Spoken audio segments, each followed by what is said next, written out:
So Sarah, thanks for joining me today. Thank you for having me. Really excited to be here. Yeah, it's been a little bit of a time coming. I'm excited. I finally got a little bit of your time off your busy schedule, and I want to, like I always like to do, start with upbringing and kind of where you come from and what the roots look like for you personally. I know that you've lived in and around Boston your entire life, which, as we discussed previously, it's sort of a rarity these days with how much everyone moves around and kind of changes, jobs and careers and family life takes them all across the country. Um, Tell us what your early years were like, and how do you always had your eye on kind of this real estate space as you were growing up? Yeah, great question. Definitely an anomaly in that I've lived within an hour of Boston for most of my life, including my childhood. I've been fortunate to travel a lot, but Boston has always been home. And, to your question of did I always have my eye on marketing? Kind of. I mean, I think as when I was in high school, at the time I was in high school, I knew I wanted to do something in PR and marketing, but I wasn't really sure what that meant or what that could be. I sort of said, "Oh, I'm going to be a PR maven and work in Boston, New York, something for a big agency." And I think that's what I originally set out to do. But real estate was definitely never on my radar. Yeah, I think that's true for a lot of us, though. Even those of us that I would call it lifers who've been in the industry for a really sure. long time. Um, but I in high school I said, okay, PR is where I think I want to go, and so I was an English major at Colby College, which is a really small private college in Maine, and I credit that liberal arts education to helping me learn how to think critically, really how to think about an interesting question or problem, how to write a compelling statement, which is certainly something as a marketer is important. I would argue for any business leader, it's a really important skill to have. And then I think the third thing that I learned was how to connect the dots. Sort of a tangent on thinking critically, but how do you think big picture and really learn how to see the forest for the trees? Mm, yeah, that's great. To your earlier comment, there, I don't think too many people are seeking real estate earlier in their careers. At least from the folks I've spoken to, there are a few here and there. I feel like maybe it's already in the family and they kind of see it as they grow up. But a lot of us kind of stumble into real estate. I think it's really fascinating from that perspective. Um, Talk to us a little bit about your career trajectory, and I want to make sure that we jump right into this because it's really cool, and that's one of the reasons why I had been following you for a while, and sought you out to bring you onto the podcast. But let's jump right into that. So you did attend Colby College in Maine. You kind of were cutting your teeth kind of on this like English major, connecting the dots trajectory early on. And the way I understand it, though, is you've returned to Boston and Boston proper at this point, and you dove right into what we, uh, affectionately call agency life. Tell us a little bit about that kind of early phase. Yeah, for sure. So I graduated from college, and about a month later, I moved to Boston, lived downtown, and I worked at an agency for about a year in their PR division. So my dream was becoming reality, and I was so excited. That year was really rocky for me, and I wasn't really probably prepared for the competitive nature of working in a large agency. And for me personally, it was challenging in all the wrong ways. I think there are some people that thrive in that environment. I unfortunately was not one of them. And I really struggled to make it work. And after about a year, we mutually agreed that I would be better off in another environment. And so that was a really hard lesson to learn at 23 when I Yeah. was sure that, again, I was just born to be this PR maven. And, that was a wake up call for me. Mm. Yeah, the agency, especially in a big city. Yeah. When I left school, I went to Denver, which at the time wasn't quite the big city that it is today. But I can only imagine. I started my career kind of in the agency world as well. but certainly not in the New York, Boston, kind of LA scene, so to speak. So I can only imagine that was pretty tough. You actually pivoted into real estate at this time, and it's not really the story that we would all imagine. You ended up applying for a marketing coordinator role, if I recall correctly, at a company that is now actually JLL, a part of JLL. Yes. But that whole situation did not go as planned, and it's really not kind of like the carpet being unrolled for you. The red carpet was not there for you at that time, so to speak. You kind of fell into real estate, but I want you to walk us through what that early transition phase was like for you into that next Yeah. step. You know, like you said, I really fell into it or stumbled into it. It was unintentional, not at all on my radar. And I think, unlike many of my peers who started out leasing apartments, I like to say I grew up on the corporate side of the business. The short story is I applied for a marketing coordinator role at what is now Jones Lang LaSalle, and thought that I had nailed this interview. I was so excited. I loved everyone I met with. The culture seemed wonderful. And I got a call and they said, "We really like you, but we've hired somebody else." And I was devastated because I said, "Oh my gosh, I thought, I found my Mm, home and was ready to jump in and really roll up my sleeves." And they said, "Have you ever thought about being an executive assistant?" And I truthfully didn't know what that was. Was only 23, and the agency I had worked for, I wasn't exposed to any EAs. And so I met with this chairman, and he was wonderful. And I said, in my own mind and to him out loud, "I'm not really sure that I want to be an assistant." But in right, hindsight, that right, was the best thing that could have ever happened to me. And that role opened so many doors, and I learned so much in that role, working for the chairman and with other departments in the company. I mean, it was truly uh, just a crash course in how to think about asking smart questions, networking, hard work, professionalism. The other thing I really learned from that role is to never burn a bridge. More than mm. a decade after leaving that role, some former colleagues actually became clients. So Oh the wow, thing about multifamily real estate is it is an incredibly small world. And then if you stay in one geography, like I have for so many years, it becomes even that much smaller. So it really could not have been a better start to learning about real estate and all of the different nuances that the industry holds. And so, less than a year after I took that role, there was a position that opened up in the development services group, um, kind of a junior um, project assistant, project associate role. And so I actually ended up getting to do PR. I got to sort of tie my previous experience and passion in, and got to do some public relations work for the development group on what is now actually a big chunk of the Seaport neighborhood in Boston. So mm. this is 20 some odd years ago. So Yeah, it come full circle, and go to Seaport today and it is thriving. There's so much happening there. But at that point in time, it was just a big parking lot. right. So your, for lack of a better phrase, I'll just say it. Your PR maven wings are they're coming out. Not You're fully starting to closed. Yeah. not fully open yet, right? But you're flapping them around. You're Yeah. finding your place. As you said, like you're getting some great experience that you never anticipated you would through the role that you had.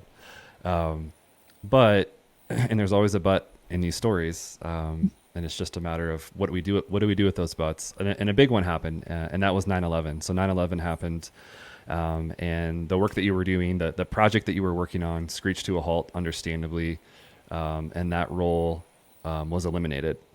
So wow, Yeah. yeah, really tough start there to the career. And I think a lot of people would kind of throw the towel in and say, forget it. I'm going to go do something else. I'm going to, go back with my tail between my legs and kind of try to figure it out. But you didn't necessarily do that. It was a really, uncertain time for a lot of people. How did you handle that? What was your mindset like? And it's not like you were, you know, a woman 10, 15, 20, 30 years into her career, you were still kind of a young whippersnapper with, Very. bright eyes. So where did things take you next? Um, that was a really interesting time. The day I was laid off, I mean, talk about serendipity. A friend of mine called and she said, "Hey, I know you love your job, but my company's hiring for someone in marketing." And I immediately thought of you. And I said, "Well, as it happens, um, I might be looking." And so truly the same day, it was one of those crazy things, but incredibly lucky. And I shifted into the commercial mortgage space. I ended up working for a privately owned company doing commercial mortgages for multifamily. And so learned a completely different side of the business. My role in marketing, I was doing a lot of PR, started to learn more about branding and why that mattered, and learned a completely different side of the business where I was exposed to all of the different financing structures that really make the world go round and make Yeah. deals happen in our world. So that was a great experience. And I, again, learned a lot. Every single role I've ever had, I've been really fortunate to learn something major. And then I like to think that everyone can say that about every role that they have, but I consider myself especially fortunate for that. Mm. Yeah, because at this point you had been marketing coordinator, you've done some PR, you were executive assistant, you kind of learned the ins and outs kind of behind the scenes, and now Yeah. you were on the mortgage side of things for multifamily. Yep. That already is like, talk about the number of, you know, what's the right word? Like the number of like tools in your toolkit already at that time was pretty Definitely. incredible. But again, yet again, something happened. And so here we are again. What happened next? Because this is almost a little bit comical at this point, but your role was eliminated again. What happened there, and kind of where did you go after that point? Yeah. The company was sold. And so my role was eliminated. And at the same time, I had been starting to think about going back to school for a master's and really was trying to figure out, what does that look like? Do I go get an MBA? Do I pursue something, a master's in real estate, urban planning, a master's in marketing? And so I was not planning on leaving my role, to be very clear. My plan was always to Mm. go to school at night and continue to work full time. And so, where the timing of all of that happened, I ended up starting my graduate program while I was in between jobs. And that whole time was really formative in that I got really clear about wanting to work on the owner manager side after having worked for a real estate services company and then a Hmm. commercial mortgage company. I knew I wanted to keep working in real estate, but to be closer to the action. Um, so I was consulting kind of part time and starting my graduate program, and really was focused on that, but was keeping my eyes open for something that would put me closer to the action. Yeah, let's dive into that because that's maybe the one of the core themes as to why I'm so thankful that you're on the podcast today, and that is um, just a very strong female leader. Um, your next few stops, so to speak, in your career were really catalyzing for you in terms of where you find yourself today. And I want to dive into those experiences and get your thoughts and your insights, and your kind of like lessons learned from those experiences because the old kind of adage is it's a very male dominated space, or at least it had been traditionally a very male dominated space, that is real estate. And I have to imagine that there are young women listening to this podcast that are coming up in their careers or maybe trying to think about where they want to head next. So let's dive into that. I really want you to kind of share with us, both at Northland and then at Dolben. You had some pretty incredible experiences as a young female leader, kind of ascending the ranks in these important marketing roles. So if you don't mind, let's start with Northland and kind of walk us through and tell us a little bit about what that was like for you at that point in your career. Sure, absolutely. It's a funny story of how I got my foot in the door at Northland. As I mentioned, I was attending grad school, was running a volunteer group, I was consulting, and all the while had my feelers out rather for my next stop, a full time role. And I saw a role online, and it actually had been posted by an external recruiter that I knew. And so I called him and said, "Oh my gosh, this role is my dream role. Please, will you send them my resume?" And he said, "No, you don't have enough experience." And so I kind of said, "Well, rats, what about my business?" And, kept consulting and just kept, doing my thing. And then I saw the role open again a couple of weeks or months later. And I called him again and I said, "Please, I know I am perfect for this role. Can you just get me in the door? I can do the rest." And long story short, I got hired. And I started as a marketing team of one and was their first true in-house marketer. They had some people who were working in marketing or who sort of touched marketing, but that wasn't their full-time role. Mm. And truth be told, there were some elements of that role that were over my head. I didn't have all of the experience that I really needed to hit the ground running 100%, but I have always been someone that really thrives in a growth environment. And so I'm okay with being a little uncomfortable. That to me Yeah. says, you're growing, you're learning. You don't have to know everything to be Yeah. able to be a great success in a role and to be able to contribute in a meaningful way. So over the almost 5 years that I was with Northland, I ended up building a small team. I worked on my first lease ups. I got to name my first property, which was really cool for a marketer that's kind of in real estate. That's always something that's fun and exciting. Did a lot of corporate branding and really felt like I was able to contribute in a meaningful way and make a big impact. Yeah. I love that. I love I'm the same way. And I think it's a trait that not everyone has, but I do think it's something that everyone can learn is when you're faced with something that you don't have all the answers for, you can actually jump in, Yeah. dive in, figure it out, trial by fire, kind of whatever the saying might be. I think it's a really intangible, great quality that a lot of the most successful people have. And clearly you were thriving in that environment in that stage of your career. What what was it after you said about 5 years? What was it at that time that kind of made you feel like, hey, it's time for my next challenge. Let's make a change here. And what were you looking for at that point? You transitioned to Dolben with the head of marketing, but what was that transition like? What were you seeking, and kind of what did you feel like was the next step?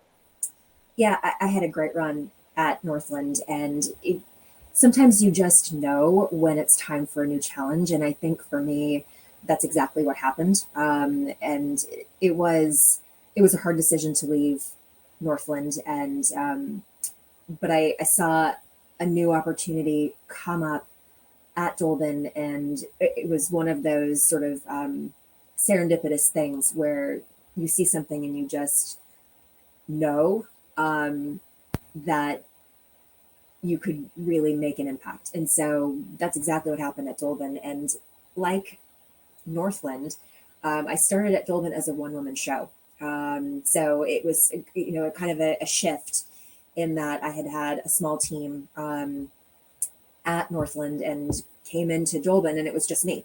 And when I walked in the door, I inherited a portfolio of newspaper clippings and a box of cassette tapes with radio spots on them, which was wild. And I said, "Wow, okay, this is we've got some work to do." But the company was really open to that, and I think this was really the era when technology started to be key to our business and to the customer journey. And the Mm, old printed apartment guides were just starting to make way for the ILSs at this point. So you kind of have to get in the Wayback Machine with me here. interesting. Yeah. Yeah. But it was. really an incredible opportunity where when I was at Dolben, I was able to develop my expertise at the intersection of marketing, technology, and operations. And I like to say that's kind of where I feel like I am making the biggest impact is when those three things intersect. Mm.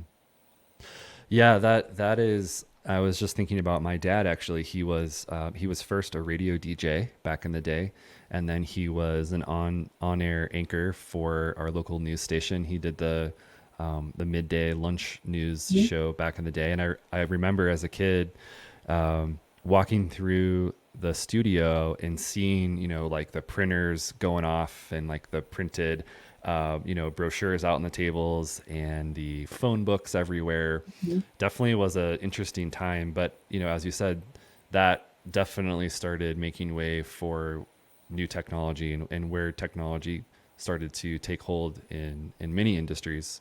Um, you ended up building a really small but mighty team. You Yes. were really, and I think this is something that you mentioned to me when we spoke last time, is you were really focused on the operational side of things as well. So you were like working on partnerships, you were working with leadership teams and developers.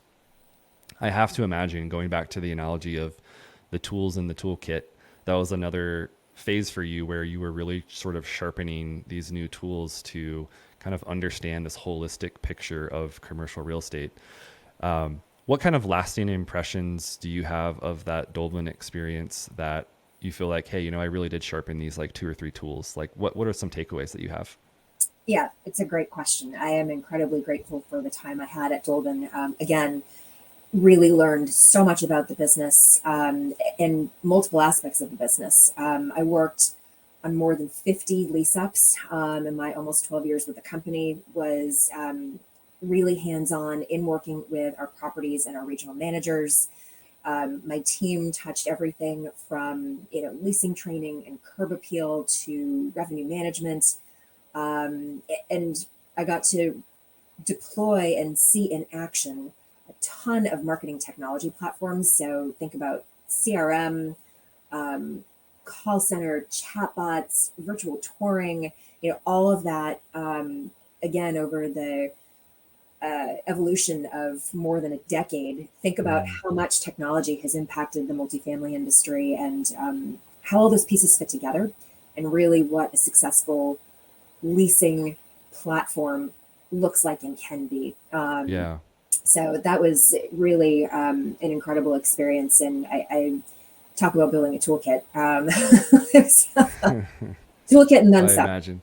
Yeah, right, right. Toolkit and then like the sidecar toolkit that you have Yes, as well. yeah, the bonus We're toolkit. at that phase in your career now. You have a few different toolkits, Yep. maybe even the suspender toolkit to hold everything up. So you were there for 12 years. I mean, we're not talking about, a couple year run. You were there for a very long time, more than a decade. I think you mentioned to me, it was again sort of this moment in time where it's, hey, it's time for this is a natural transition moment for me. Where you are today, it's Beacon Communities, SVP of Marketing there. And I really want to dive into this because I think from a leadership perspective, how you talk to me about how you went into Beacon, kind of with eyes and ears open, I think is really important for young leaders to hear and to sort of like allow it to sink in to their own psyches. But talk to us about that transition because I know that was a big one, after 12 years. Talk to us too about once you made that transition, walking in kind of like the Beacon doors, so to speak. What was your first step there? Yeah. You know, it was really hard to leave Dolben, but again, sometimes you just know when it's time. And this opportunity at Beacon um, gave me, when I was considering, do I move or do I stay? One of the things I really thought about is how do I take everything I've been able to learn in my career and bring it to the next level? And the opportunity at Beacon was exactly that. Beacon had and has an established marketing team when I came in. But the executive leadership team was really looking to scale the marketing function in order to respond to a massive amount of growth within the company. And, you know, again, bring out that toolkit saying, okay, how can I take what I've learned and apply it in a new way? And so one of the things I did when I first came in at Beacon was I went on a listening tour. And I spent um, my first 3 weeks were fully mapped out for me. I had this very robust onboarding itinerary, and I had asked for it to be robust because I really wanted to dive in and fully understand, what was marketing doing well, what could we be doing better, where was there an opportunity to build out the team or potentially some new roles, and how exactly do we best respond to all the feedback, right? So Mm. um, this listening tour for me was really critical to gather feedback from key stakeholders, inclusive of everyone from the property management company, the development company, other service centers, which is what we call sort of our home office teams. Think IT, HR, etc. Yeah. Um, our on-site teams. I actually visited a bunch of properties because that was really important that I get out on the real estate, meet the teams, hear what they thought marketing was doing well or not. Um, and then I asked the marketing team. I really wanted to make sure that my team felt like they had a voice to say, here's where, I feel like I'm thriving and here's where I'm really struggling. So sort of what's going well, what can we do better? And that was the theme for this listening tour, um, kind of Mm. tying it all together, but was able to distill all of that feedback. And as a result, created two teams within the marketing service center. What I call two sides of the house are kind of our Mm. in-house agency, but really doubled the size of the team in 1 year. So it was a lot of growth and change in response to a lot of growth and change. Right, right. Let's pause there for a second because I Yeah. think that's a really important lesson to punctuate, and that is it doesn't even need to be when you're transitioning into a new role. I think anyone can do it in their existing role. Is to make the decision to listen, and I love how you call it a listening tour. I wish I I could say think, I coined that term, but I did. I heard it somewhere and I said, oh my gosh, it's so much better than like a road show, or it yeah, really was. roadshow. Exactly, but listening to her, like, yeah, it's a simple concept, right? But I think anyone in a leadership role, you could be a manager, you could be a director, you could be a CEO, C level. Being able to take a step back and just listen and gather that feedback, I think is really important at any level of leadership. And clearly, when you move into a role like you did at Beacon, being able to gather all that intel before starting to imparting your knowledge and experience and kind of like, making decisions on behalf of the team. I think that's really, really important. And so kudos to you for doing that. I think that it speaks to how you approach leadership. And when it comes to the bigger picture of operations for an organization like Beacon, that's really important. So you took the team from roughly 5 to 10 people, doubled it in size. Talk to us about those two sides of the house. How does Beacon function? Like, what are the sort of ins and outs of the marketing team at Beacon today? Yeah, I'd love to tell you more about that. So we have these two teams within the marketing service center, and although there are two distinct teams, the team as a whole, the service center as a whole, is incredibly collaborative, and that's by design. So one team we call performance and pricing, and their primary goal is really to provide proactive support to our biggest internal customer, which is the management company. That team focuses on revenue management, pricing strategy, and really overall property performance. I have a director with operations expertise. She was a regional property manager before swinging to the marketing side, and I really value that experience because she thinks like an operator. Mm. And her two regional marketing managers each oversee about 75 properties, and so they're out on site. They're working with regional leadership, really making sure that we're providing that proactive support, which is hard to do if you don't have people that can regularly travel and interact and really get out onto the real estate and understand how the teams are doing and where there's an opportunity to add some value. We also have an analyst on that team with really deep knowledge of all of our technology platforms, able to pull reporting and kind of inform some of the decision making that needs to happen to support the Mm. management company in more detail. But that team does market research. It's really very much focused on the property management company and kind of bridges over to the development company as well. We have both within Beacon. And so making sure that as we're working with properties as they go through the development phase, that they're well positioned once they shift from development to management. So, Yeah. So it's yeah, a very, it sounds like it's a very data driven side of yes, the marketing team. yep, How do you, if you don't mind me asking, and feel free to say, hey, we're not going to talk about that here because I know some groups don't really want to dive into it, but I know that this is something that you are passionate about, and that is kind of the technology stack, and mm, to some extent where that technology stack is headed. Having two sides of the house and having this one side be so focused on technology and reporting and analytics. Clearly, there are some hurdles today with access to data and really fully understanding the customer journey and sort of these touch points and how attribution works, and that in many cases how it doesn't work and where it breaks down. What's your approach to that side of the house right now for your team? Those, that 50% of the team, and is that changing at all yeah, kind of it into great question. 2023? Yeah. The short answer is it's a work in progress. We are actually planning on mapping out the customer journey in full as one of our strategic 2023 goals. And that is a collaborative effort between IT, marketing, compliance, administration, the property management team, of course, and really thinking about all the different touch points that a potential renter goes through, from sort of the awareness or consideration stage all the way through to when they eventually leave us. And so we're Right. thinking about mapping that, and then what does the appropriate technology look like to be able to support that. So that is very much on the front burner for us. And I think will likely involve some changes in how we think about the tech stack, and both for our internal teams, especially the teams who are working on the front lines at the properties, but also for all of the service centers working on the back side of Yeah. that process. Yeah.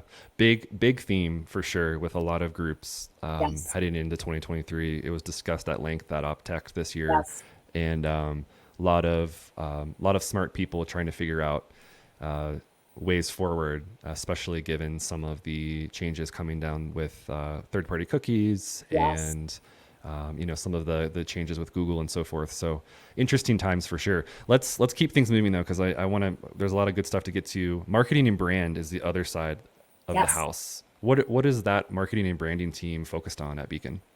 So, marketing and brand within Beacon focuses on what a lot of people think of as traditional marketing. They collaborate with our performance and pricing team on an ongoing basis, working to support all the properties, but then they also support corporate branding. And so, the Beacon community's brand and that brand voice, and how do we talk about the work that we're doing, both internally and externally. So, there's a lot of focus on communications. PR, social media, reputation management. That team, I've got a VP, a director of marketing, a communications manager, and a graphic designer. And so there's really a ton of focus within those two teams together on making sure our properties have what they need. So if our regional marketing managers are out on site and they say, this property needs some new collateral and maybe a refresh on signage and some website updates, and we've got to take a look at their advertising campaigns, then those requests are going into our marketing and branding team, and again, collaborating to make sure that deliverables are um, picked up and fine tuned and brought back to the teams in a timely manner. So it's really everything's been working incredibly well. Really excited about all of the work that the team's been able to achieve together. I also have a marketing assistant who floats between those two teams, and I like to say she's the glue that keeps us together. Yeah, I love And that really make saying. sure that the collaboration is happening to the fullest. Yeah, I love that saying. We actually use that a lot myself. Is Yeah, we have a project manager that I like to say is the glue that keeps things together moving forward. definitely. Well, let's talk about. I want to kind of. I had a couple things to chat about here with regards to team building. Mm, One of them has to do with the remote workplace or the hybrid workplace, depending on definitions. And then also just from a leadership perspective, hiring and onboarding talent in a very remote first environment these days. Let's start with the building a team aspect of that question. How is that set up at Beacon? Is everyone fully remote at this point? Is everyone in the office? Is it just a mishmash of the two? Um, the short answer is that some members of the marketing team are fully remote. And others of us live around Boston, and we sometimes come into the office. We do have an office downtown in Boston.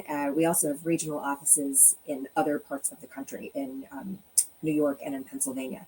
So depending on where people are located, they're in the office or they're working remotely. Our Mm, on-site team members are in the office, and so we're aware of that and make sure that we are visible no matter where we're working. And so there are a number of folks on the marketing team that, again, travel to visit properties on a regular basis. I think that's really important, to kind of go back to what I said earlier, to be where the action is and make sure that we're hearing what the properties really need firsthand. So I would say Beacon as a whole, most of our service center teams are hybrid, where again, some people are coming into the office and some are remote. And that's been, I think, a lot of learning for us and for a lot of other companies too, because I think yeah. that's fairly new since COVID, where there are all these new ways of working that are coming to light. You had mentioned to me that as you were onboarding yourself into Beacon and starting to sort of hire and onboard additional talent for your marketing team, you had a lot of support with um, Beacon's devoted talent acquisition team, which I thought Yes. was, obviously that's extremely helpful for you and the rest of the leadership. But you also mentioned that you were able to come to some conclusions rather quickly with regards to this entire sort of map of remote slash hybrid slash hiring slash onboarding. What were some of those conclusions, if you don't mind me putting you on the spot, or maybe a conclusion that comes to mind? Because it's obviously very different now than it was, 10 years ago when everyone was in an office. What were you seeing, and what have you sort of learned from these changes in recent years? So I think for me, one of the biggest things I realized was I onboarded into Beacon completely remotely. I joined about a year and a half ago, and at that time, COVID was very much in full swing, and Beacon said remote until further notice. And so I had never done that before. But for me, it was such a positive experience. And one of the biggest things I realized was technology allows many of us to do a lot incredibly productively from Hmm. wherever. And so when I was thinking about how do I build out the team, I was location agnostic. We'll call it. Yeah. Say, our team members don't have to be in the Boston area in order to be successful in the marketing service center roles, particularly for the regional marketing managers that we hired. Um, they're going to be traveling. And so it was more important to me that those roles really bring the expertise, and the location we could be flexible on. So we Yeah. were really lucky to find some fantastic candidates and hired two. And neither of them live in Boston, and it's worked out great. Mm.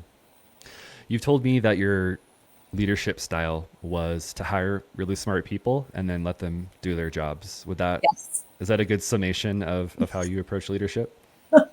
Yes, I think that's a great summation. I really am a big proponent of trying to be a resource for my team and a sounding board.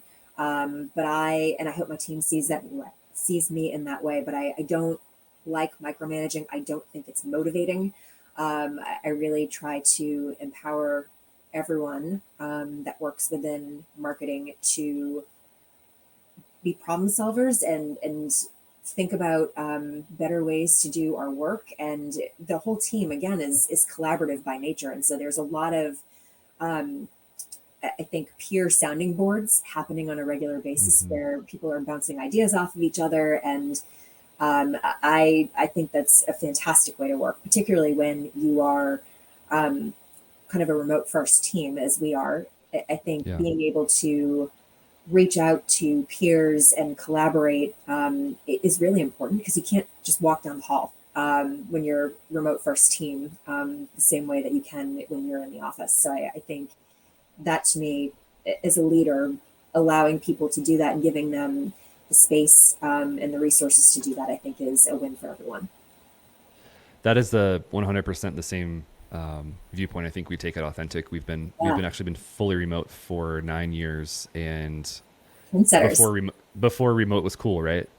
Before COVID forced a lot of remote stuff to happen. But I would agree that the most challenging part for us when it comes to especially the creative teams, I think, are being that we are remote. It's hard to get that kind of water cooler, kind of walk by, chat about some ideas or some solutions. And I think it's really important to foster that environment where hey, you need to go out and kind of do this for yourself. I'm not going to micromanage you. I'm not going to tell you what to do. There are ways to get inspiration, to draw new ideas, to connect with your peers, as you said, to still make it a flourishing creative team. But that's a really great point, because that's a big challenge, I think, for most marketing and creative teams today that are especially remote. Yes. Well, I want to touch on one other thing here because I think it's cool. I think other groups should do this. With regards to leadership, you have this thing called Friday Wins, and I think you said this wasn't your idea, but you stole it, which I think stealing ideas like this are completely fine. So I think we should offer this up to anyone listening. Friday Wins. Tell us what that is and like why that's so fun and cool thing for the team. Yeah, it's again, I think there's collaboration and inspiration is everywhere, right? So, our senior vice president of community engagement actually brought this idea to the senior leadership team within Beacon, and I adopted it for the marketing team. So it is completely optional, but every Friday we use Microsoft Teams internally, and so I have a channel for Friday Wins, and it's optional. But every Friday, everyone will drop into this chat and share a win for the week. Sometimes it's big, sometimes it's small, but I always find it incredibly inspiring, and it's a really great and fun way to close out the week. And I think having all of this content in one devoted place, for me as the team lead, it's a really, really makes me really proud to be able to scroll back in time and look at Mm, all of the successes that the team shares. And yeah. I feel like I should make maybe a coffee table book out of it or something. But it's really it's awesome. And I think seeing what other team members are working on and things that happened that week that they're proud of, I think is just a really fantastic way to close out the week and refocus and get ready for the week ahead Mm. too. Well, as we begin to wrap up here, I want to hear your thoughts on female leadership, because I brought it up earlier in the conversation, and I want to make sure that we touch on it before we end the conversation. Female leadership, not just in the real estate industry itself, but more importantly within the culture that we have here in America. I know you're a member of Chief, which I was able to Yes. kind of dive into a little bit more over the last few months. Really great organization for anyone listening. Definitely check out Chief. You can speak a little bit more to that as well, Sarah. But I'd love to hear your thoughts on leading as a woman and, I think said a different way, pulling forward future female leaders and how that is woven into your day-to-day, week-to-weeks. Yeah. It, um, I think I'll start by saying Beacon has an incredible employee focused culture. I am grateful every day that they actively support my development and other leaders as well. Certainly not limited to me alone, but supporting my development to become a stronger leader. And my chief membership has really been a key part of that. Um, for those that aren't familiar, Chief is um, solely dedicated to supporting and elevating women executives. It is a robust networking community and so much more. I think when I joined, it was probably 7,000 people, and it's now gone global. And I think it's close to Mm, 20,000 women. And I heard the other day that there's a wait list of 60,000 women wow. who are interested in Chief, which is just mind boggling, but shows I think, the need and the desire to have a community to lean on. And so I'm really proud to be part of Chief, and I'm actively involved in that community. So there's opportunities to network, of course, but learning, asking, and giving advice. It's really been instrumental for me, especially being new at Beacon, to just uh, think about leadership and how I'm showing up for my team and for my company. Yeah. And talk to us a little bit about the education side of that coin. It's kind of all wrapped in the same conversation. Maybe the other side of the coin, as I said, um, when it comes to educating other women who maybe aren't as far along as you in their careers. How do you approach that? And does Beacon do anything specifically that allows you to engage either within the company or outside of the organization? Great question. I am passionate about education. I always have been. Yeah.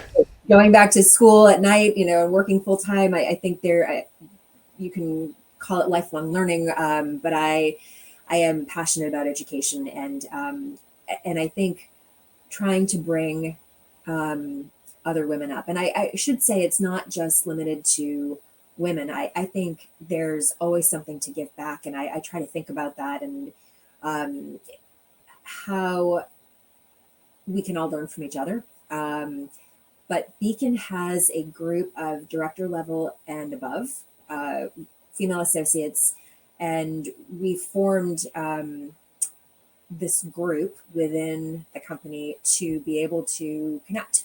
Still kind of a newish group, but we've had some really good conversations, and have some time set aside in the next few weeks to start to plan for 2023. Some of the things we've done this year are we've launched a book club where we read um, professionally slanted books and then get together and talk about what did we learn, what were our takeaways. I always learn something from those conversations, even though we truly just read the same book. Hmm. How different people interpret different things is always so interesting to me, and it's always I love those conversations. We have some volunteer events in the works for our women leaders within Beacon to get together and volunteer as a group. Um, some networking, some get-togethers. I'm really, it's again a fledgling group, but something that I'm really happy that the Beacon team has allowed us to pull together and to do this, and really excited for what we've got planned in Yeah. 23. I think it's a really good way to get exposure to other leaders within the company. And again, I, I think everyone always has something to share. And I think that's a really important message, Yeah. but important to have the venue and the opportunity to do that. Yeah. Very important to hear everyone's point of view, hear where they're coming from, see what they took away from within conversations like that. I think that's a great platform. Let's start to wrap up here. I want to hear briefly forward-looking thoughts. It's been kind of a crazy year in 2022. As we look ahead to 2023, maybe through the marketing and strategy lens, what are you keeping in mind? What are you looking ahead to? And maybe like what are you kicking around in that head of yours over there? I think overall, the overarching theme is digital transformation. Definitely at the forefront of my mind. Beacon hired a new chief information officer at roughly the same time I joined the company last spring. And probably not surprisingly, a lot of marketing's initiatives overlapped with our IT teams. So the next 12 months and probably well beyond will involve a lot of digital transformation work. And I think sort of the main piece I really want to highlight, and I think it's worth driving home, is that digital transformation work is primarily aimed at making the lives of our on-site teams easier and more engaging. So how do we streamline the work that they're doing every day? And in turn, we can improve the overall customer experience. But I think for us, it's really on-site teams first. You want to make sure that your teams are engaged. They feel like they have the tools they need to succeed, and just the sort of the icing on the cake is the overall customer experience improves fivefold. Right. I think you can't put the cart before the horse on this one. Absolutely. No, that's a great way to put it. My favorite, I won't say my favorite, one of my favorite parts of the conversation is this rapid fire, just right before we finish up. Got a couple questions here for you.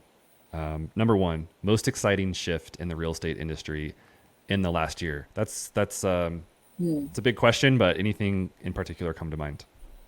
For me, I think the ability to easily stack technology. We've always been able to stack. We all know that.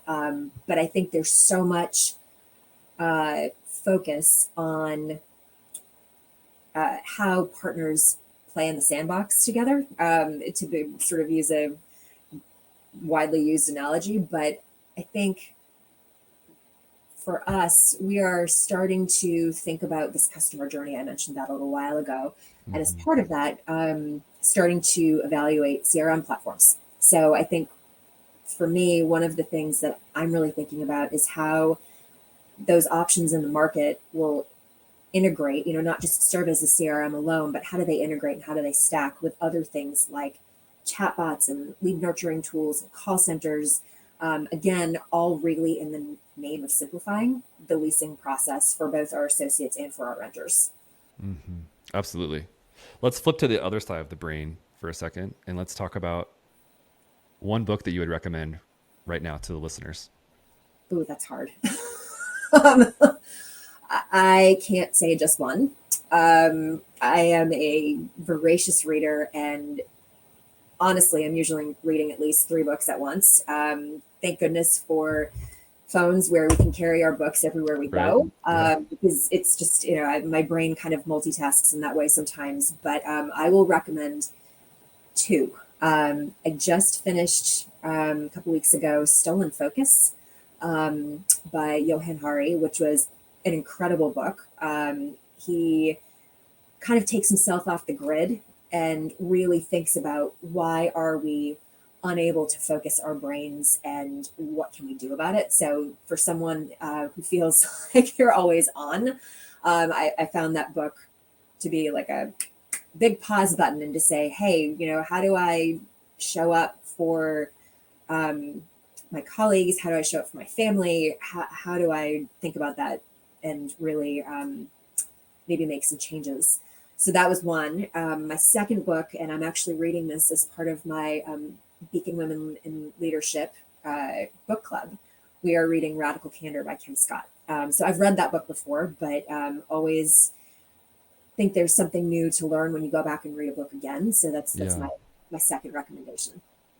If you don't mind me asking, are you someone, so you said you read, 2 or 3 books at a time. Are you Mhm. someone who can in plans on reading kind of front to back, or are you like a skip around? Are you kind of like a chapter 2, scan chapter 3, I'm getting what I need out of chapter 5, or are you someone who, you know, very specifically make sure they read through every chapter? I'm always really curious about, especially those in leadership roles, or executive roles, that kind of comes down to like, what do you have time to do? And I'm always Yes. curious how that input works for you. How does it end up going for you?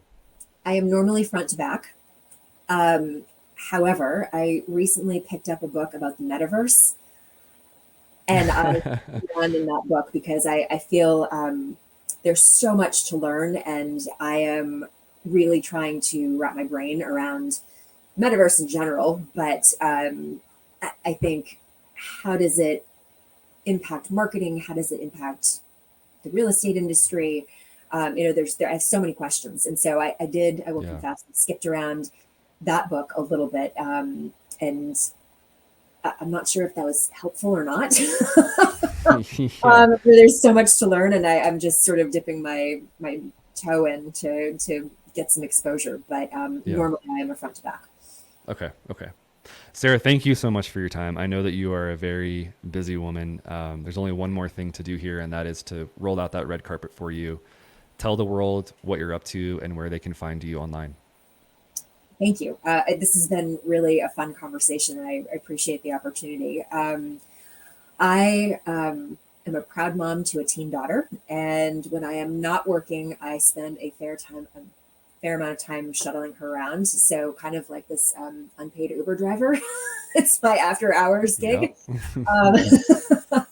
Um, I love to travel, and I am so happy that the world is opening back up. So in a couple of weeks, I'm actually uh, headed to Iceland, which is something that I've been Cool. planning with my daughter for a couple of years, since 2019, actually pre-COVID. So we're finally Yeah. making it happen, and super super excited. That's amazing. Yeah, have a great trip. And Thank you. for the listeners, we will have full links in the show notes. So links to Beacon Communities, Sarah's social profiles, a couple other extras here, including those books that we chatted about. So be sure to check that out for more information. Once again, Sarah, thank you so much for joining me. It's been a pleasure. Thank you very much. I appreciate it.